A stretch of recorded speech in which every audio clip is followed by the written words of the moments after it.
You're working late again, Greg called from the kitchen, his tone dripping with fake concern. I glanced up from my laptop, masking the irritation bubbling beneath the surface. Big deadlines this week, I said casually.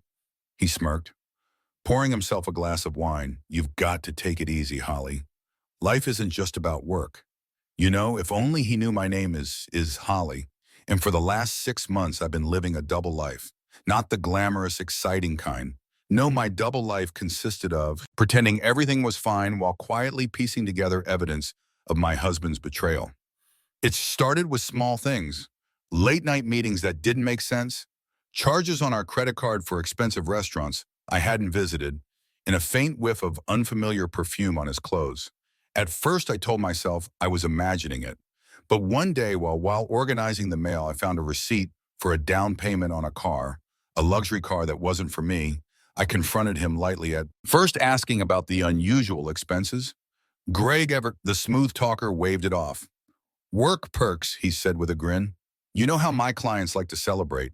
I wanted to believe him, but something about the way he avoided my eyes told me the truth was far less innocent. So I started paying attention. It didn't take long to uncover the full picture. Greg wasn't just cheating. He was using our shared savings to fund a lifestyle for Melanie, his so-called client, expensive dinners, shopping, spree in the pièce de resistance, the car he planned to present to her as an anniversary gift. The audacity of it all was breathtaking here. I was working late nights to secure our future while he drained our accounts to impress a woman who probably couldn't spell commitment if her life depended on it. But instead of confronting him, I stayed quiet that night. As Greg settled onto the couch, I opened my laptop and began to plan. I researched fraud reporting procedures, legal options, and even looked up repossession companies. Every keystroke was fueled by a determination I hadn't felt in years. Greg thought he was clever, but he didn't realize he'd underestimated me if he wanted to play dirty. I was ready to clean house for the next few weeks. I played my part perfectly. I laughed at Greg's jokes, asked about his business trips, and even pretended not to notice when he'd come home smelling like an overpriced cologne. I didn't buy for him, but behind the scenes, I was building my case. The first step was filing a fraud report. The car was purchased with our joint funds, but the dealership papers only had Greg's name on them, a detail all. I used to my advantage. I contacted the dealership under the guise of needing more information about the transaction. By the time I hung up, I had everything I needed: dates, amounts, and proof that the purchase had been made without my consent. I followed that up with a call to the bank. I believe my account has been compromised. I told the fraud department there's a transaction I didn't authorize and it's a significant amount. They flagged the account and opened an investigation. Every step I took tightened the noose around Greg's scheme. Meanwhile, I kept an eye on him. Every time he smirked over his phone or whispered into it like a teenager sneaking a call, I took mental notes. I even managed to catch a glimpse of a text from Melanie. Can't wait to see the surprise you promised. The surprise, the car. No doubt the thought made my stomach turn, but it also fueled my resolve. Greg thought he was the master manipulator, but he'd forgotten one crucial thing. I knew how to wait. The anniversary plans came together almost too perfectly. Greg suggested a fancy dinner at one of the restaurants he loved to frequent with Melanie. I want to treat you right, he said, flashing a grin that once made me swoon, but now only made my skin crawl. Sounds wonderful, I replied, masking my contempt with a sweet smile. I knew what he was doing, using the dinner as a cover to present Melanie with the car afterward, but I wasn't about to let him get away with it that night. After Greg left for another client meeting, I finalized the details with the fraud investigator. The car's purchase was flagged and the repossession team was scheduled. Everything was set to unfold just as Greg thought he was winning. As I closed my laptop, I felt a strange sense of calm for weeks I'd been quietly carrying. The weight of his betrayal, pretending not to notice the lies piling up around me. But now the power had shifted. Greg had no idea his world was about to collapse. The night of our anniversary dinner arrived and Greg was in his element. He strolled into the house wearing a sharp suit, holding a bouquet of roses and a bottle of champagne. Happy anniversary, babe, he said with a grin, leaning in to kiss my cheek. Happy anniversary, I replied. My voice steady, my smile practiced. If he noticed the stiffness in my demeanor, he didn't show it. He was too busy gloating at the restaurant. Greg spared no expense. He ordered the finest wine, the most extravagant dishes, and even arranged for a pianist to play our song. It would have been romantic if I hadn't known the truth as he sipped his wine. Greg's phone buzzed, his expression lit up when he read the message, though he quickly tried to mask it. "Everything okay?" I asked, feigning curiosity. "Just a work thing," he said, slipping the phone back into his pocket. "Nothing to worry about," I nodded, biting back a smile. I knew exactly what the message said. Melanie was waiting for her surprise after dinner. Greg suggested we take a walk. "It's such a beautiful night," he said, slipping his arm around my shoulders. I played along, letting him lead me back to the car. He opened the passenger door for me like the perfect gentleman, but I could see the excitement in his eyes. He was counting the minutes until he could ditch me and deliver his grand gesture to Melanie back at the house. I watched Greg check his watch repeatedly, his impatience barely concealed. "I've got to run out for a bit," he said, finally, his tone casual. "Work emergency on our anniversary?" I asked, tilting my head innocently. "It won't take long," he assured me. "Just something I need to handle." I smiled sweetly. "Of course, don't let me keep you," as he grabbed the keys and headed out the door. I sat back on the couch, my heart pounding. I could imagine the scene unfolding already. Greg pulling up to Melanie's place, handing her the keys, and basking in her adoration. Until the repossession team arrived, I didn't have to wait long. An hour later, my phone buzzed with a text from Detective Ruiz, "Repossession complete." Everything went as planned. I stared at the screen, my hands trembling, a mix of relief and satisfaction washing over me. Greg had no idea yet, but his perfect little charade had just come crashing down. And this time, I wasn't the one left picking up the pieces when Greg returned. Later that night, his face was flushed, and his usual swagger was noticeably absent. He slammed the front door harder than necessary, his keys clinking loudly as he tossed them on the counter. "Rough night?" I asked, glancing up from the book I was pretending to read. He shot me a look, but his words were measured. "Just some unexpected complications," he said, pulling at the knot of his tie. "Anything I can help with?" I asked, my voice dripping with feigned concern. "No," he snapped, then quickly softened his tone. "I mean, it's fine, nothing for you to worry about." I bit back a smirk and returned to my book, letting the silence stretch between us. Watching Greg squirm was almost too satisfying. But I wasn't done yet as he disappeared into the bedroom, muttering something about needing to figure things out. I received another text from Detective Ruiz. "Your husband filed a report with the dealership, claimed the car was taken by mistake. We'll keep you updated." I chuckled softly, imagining Greg's humiliation as he tried to explain the repossession without revealing the fraud. The next morning, I woke to the sound of Greg pacing in the kitchen. He was on the phone, his voice low and tense. "I don't care what it takes," he was saying. "Just fix it. She's furious and I can't." "Hey!" He stopped abruptly when he noticed me standing in the doorway. "Morning," I said, pouring myself a cup of coffee. He forced a smile. "Morning, just handling some work stuff." "Sounds stressful," I said, taking a sip of coffee. "Anything I should know about?" "No," he said quickly, his tone clipped. "Nothing you need to worry about for the rest of the day." Greg was uncharacteristically quiet. He spent hours on his laptop, muttering under his breath and occasionally slamming the lid shut in frustration. I could tell he was trying to salvage the situation, but there was nothing he could do.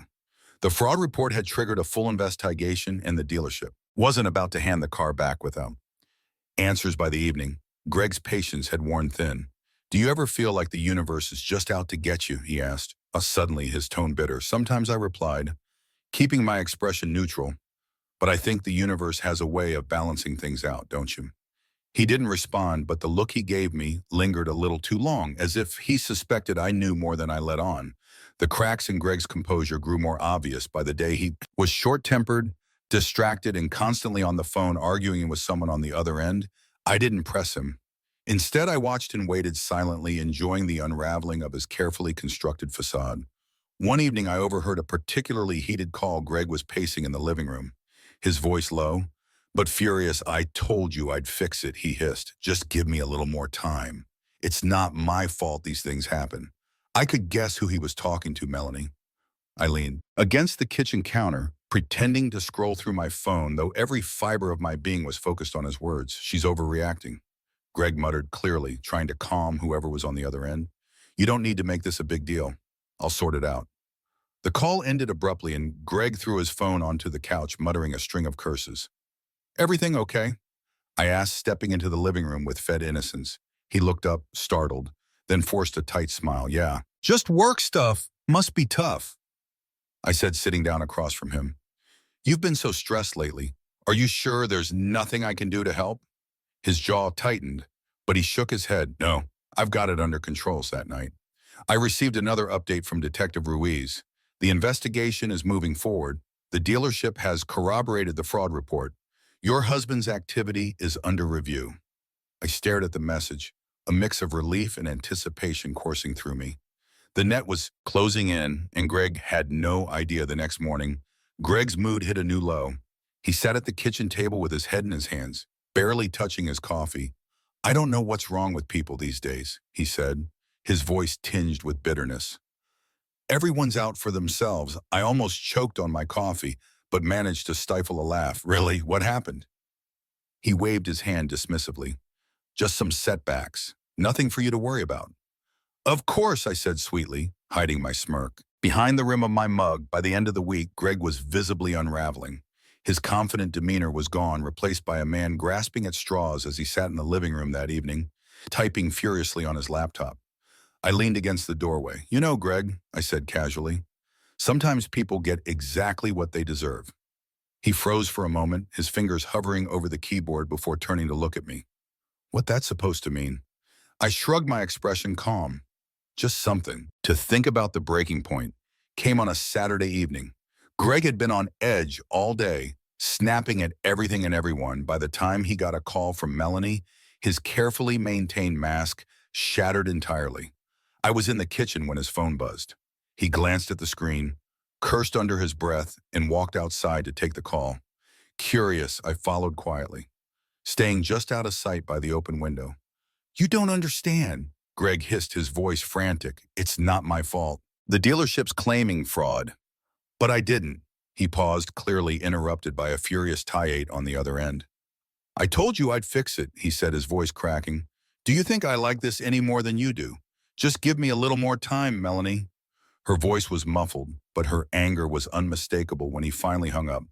Greg stormed back inside, slamming the door hard enough to rattle the windows. Everything okay? I asked innocently, glancing up from my laptop as he stormed past. Fine, he snapped, disappearing into the bedroom. Moments later, I heard the unmistakable sound of drawers being yanked open and slammed shut. Curious, I peeked into the room and found him frantically rummaging through his closet, throwing clothes and shoes onto the bed. What are you doing? I asked, leaning against the doorframe. Packing, he said shortly. Packing? I raised an eyebrow. Are you going somewhere? Don't start, Holly. He said, his voice tight. I don't have time for this right now. I crossed my arms, watching as he stuffed random items into a duffel bag. What's going on, Greg? You've been acting strange all week. He froze for a moment, his back to me before turning around. It's nothing, he said, his tone sharper than usual. Just a work emergency I need to deal with. I held his gaze, letting the silence stretch uncomfortably. Long, finally I smiled. If you say so. As Greg left with his hastily packed bag, I received a text from Detective Ruiz. The investigation is moving fast. Expect more developments soon. I sat on the couch, staring at the door Greg had just walked through, feeling a strange mix of satisfaction and anticipation. He thought he was running to fix things, but the truth was there was nothing left to fix. By the time he realized it, it would be too late. For the first time in weeks, I allowed myself to relax. The plan was in motion, and the pieces were falling into place. All I had to do now was wait. And if there was one thing I'd learned over the years, it was how to wait. Monday morning, I woke to a string of missed calls and frantic voicemails from Greg Holly. Call me back. It's urgent. Where are you? I need to talk to you now. They're saying fraud, but it's not true. You've got to help me fix this. I deleted each one without hesitation, savoring the quiet triumph of knowing the tables had finally turned over coffee.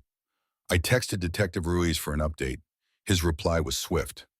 Greg tried to contact the dealership this morning. He's panicking, but the fraud investigation has progressed too far for him to do anything. I smiled to myself, imagining Greg's face as he realized there was no way out around midday. The doorbell rang when I opened it. Greg stood on the porch looking disheveled and desperate. His shirt was wrinkled, his tie askew, and his usual arrogance was nowhere to be found.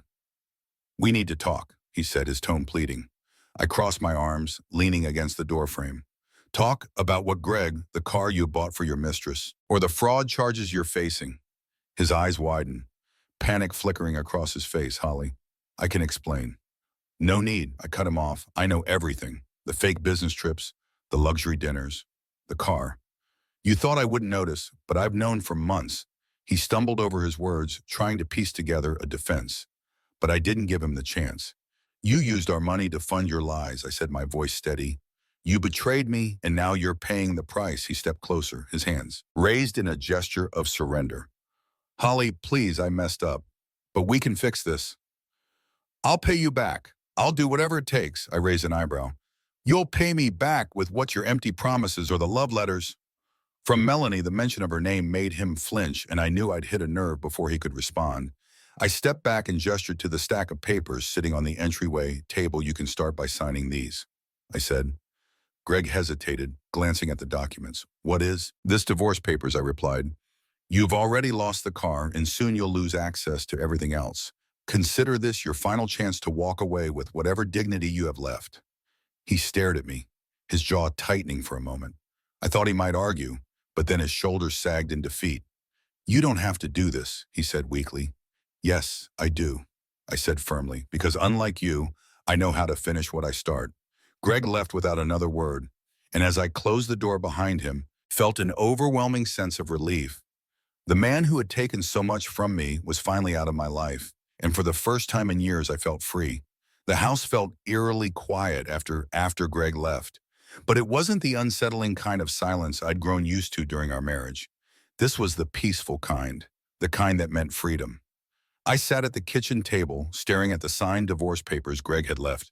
Reluctantly, his pleas still echoing in my mind, but the weight of his betrayal no longer sat heavy on my shoulders. For the first time in months, I felt in control over the next few days. I started putting my life back together, piece by piece. The first step was meeting with my lawyer to finalize the divorce. Clara, ever efficient, was thrilled with how smoothly things were progressing with the fraud investigation and the financial evidence we've gathered. He doesn't have much leverage, Clara said, flipping through her notes. You'll keep the house, your assets, and any remaining funds he hasn't squandered. And what about the fraud case? I asked, my voice steady but curious. That's moving forward as well, Clara replied. Detective Ruiz has ensured that all the pieces are in place. Greg will be facing charges soon, and given the evidence, it's unlikely he'll avoid jail time. I nodded, the news giving me a sense of closure I hadn't realized I needed. While the legal battles moved forward, I focused on reclaiming the space Greg had tried to overshadow. I rearranged the furniture, replaced the old curtains with ones I'd picked out, and even painted the living room a soft shade of blue. My favorite color, not his. Amanda came over one afternoon to help, armed with paint rollers and a bottle of wine. This place already feels different, she said as we worked. It's like you've taken back the energy. He tried to drain from it. That's the goal, I replied with a smile. I want this house to feel like mine, not a reminder of him. I also started reconnecting with friends I'd lost touch with during my marriage. Greg had always insisted on controlling our social life, dictating who we spent time with and when. Now I was free to make my own choices. One evening, I hosted a small dinner party with a mandanda and a few close friends. As we laughed and shared stories over a meal I'd cooked myself, I realized how much I'd missed this, being surrounded by people who truly cared about me. Not the version of me Greg had tried to shape. The investigation into Greg's fraud continued to make progress. Detective Ruiz called me with updates every few days, his tone always professional, but tinged with satisfaction. The dealership is cooperating fully, he said during one call. Greg's attempts to cover his tracks only made things worse for him. It's a matter of time before we see this through. I thanked him, feeling a mix of relief and validation. Greg had spent years trying to manipulate me, but in the end he'd only outsmarted himself. As I hung up the phone, I stood in the middle of my freshly painted living room, taking it all in. The house was quiet, but it no longer felt empty. It felt like home. The weeks after Greg's departure brought a kind of peace I hadn't felt in years. The house, once filled with tension and lies, now felt like a sanctuary. One morning, as I sat on the back porch sipping coffee, I opened my notebook and started jotting down plans for the future. For so long, my life had revolved around keeping Greg happy, balancing his whims and smoothing over his mistakes. Now, for the first time, I could focus entirely on myself. At the top of the page, I wrote things I've always wanted to do. The list grew quickly: redecorate the house, travel to Greece, start my own business, spend more time with friends and family. Each item felt like a step toward reclaiming my identity, one that had been overshadowed by Greg's selfishness for too long. I started small, tackling the first item on the list with Amanda's help. I transformed the house into a reflection of my style, warm, inviting, and unapologetically mine. We painted the walls in vibrant colors, replaced the furniture Greg had insisted on, and even turned his old home office into an art studio. "This feels like you," Amanda said, as we hung a large painting on the living room wall. "It's like the house, Finn, finally matches the person living in it," I smiled, feeling a surge of pride. "It's a work in progress, but it's getting there." The next step was rebuilding my career during my marriage. Greg had discouraged me from pursuing my professional goals, insisting that his ambitions were more important. Now I was determined to make up for lost time. I reached out to old colleagues and mentors, explaining my situation and expressing my interest in re-entering the workforce. Their support was overwhelming, and within weeks I had several promising opportunities lined up. One evening I received a call from a former boss who offered me a consulting position on a project I was passionate about. "We'd love to have you back," she said warmly. "Thank you," I replied, feeling a sense of validation I hadn't realized I needed. "I'm ready." As I settled into my new routine, I began to notice subtle but significant changes in myself. I was more confident, more decisive, and more willing to take risks. The fear and self-doubt that Greg had instilled in me were fading, replaced by a quiet strength I hadn't known I possessed. One evening as I sat on the couch with a glass of wine, I looked around the house and smiled. This was my life now, messy, imperfect, and entirely my own. A few weeks later, I received a call from Detective Ruiz. "The fraud investigation is officially complete," he said. "Greg has been formally charged, and the case will proceed to court in a few months." The news hit me harder than I expected. Not because I felt sorry for Greg, but because it symbolized the final unraveling of the life we'd once shared. "Thank you for everything," I told Ruiz, meaning it without his guidance. "I wasn't sure I would have had the strength to see this through. It just takes time," he said simply. "But it's worth it." That evening, I poured myself a glass of wine and sat on the back porch, staring up at the stars. The closure I'd been waiting for was finally within reach, and with it came a strange mix of emotions: relief, satisfaction, and a touch of sadness for the life I thought I'd have. Amanda came over the next day, her usual energy filling the house. "You look different," she said, handing me a bag of takeout like a weight's been lifted. "Maybe it has," I replied with a small smile. "Greg's charges are moving forward, and the divorce is almost finalized. It feels like I can finally breathe again." Amanda grinned. "You're practically glowing. What's next?" I gestured to the notebook on the coffee table. "I've been making plans, travel, work, maybe even a business of my own. I'm finally figuring out what I want instead of what someone else expects of me." About time, Amanda teased, raising her glass in a toast. "Here's to the next chapter." No, in the weeks that followed, I started checking more items off my list. I booked a solo trip to Greece, something I'd always dreamed of, but never had the freedom to pursue. The thought of exploring ancient ruins and walking along sunlit beaches filled me with a sense of adventure I hadn't felt in years. At the same time, I dove into my consulting work with enthusiasm, reconnecting with the passion and drive that Greg had tried to stifle. Every step forward felt like a declaration. I was no longer defined by the mistakes of my past or the betrayal I'd endured. One afternoon, as I stood in my freshly redecorated living room, I glanced at the framed photo on the mantel. It was a picture of me and Amanda from years ago, taken long before Greg had entered my life. Looking at it now, I realized something important. I was still that person, the strong, capable woman who knew how to stand on her own 2 feet. Greg hadn't taken that from me, no matter how hard he tried, and now I was finally ready to move forward without looking back.